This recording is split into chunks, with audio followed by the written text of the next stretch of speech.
mga misis, ang puno ng malunggay. Maglulugas na tayo ito ng dahon ng malunggay. Ito ay napakasustansya.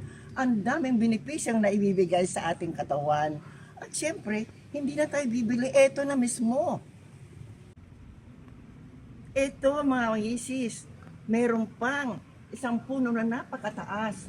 Kailangan ito ay putulin natin at upang sa ganun pag nagusmungan ay mas mababa na lang at madali nating abutin. Kasi ang hirap-hirap nito, paano natin makukuha yan? Kailangan pa natin ng hagdanan para makuha yung mga dahong yan. Baka mahulog pa tayo. Diyos ko, wag naman po.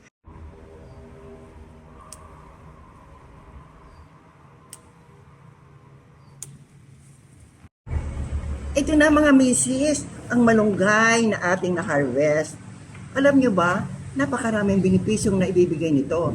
Pwede ito sa ginisang munggo, pwede ito sa gulay na mayroong kalabasa.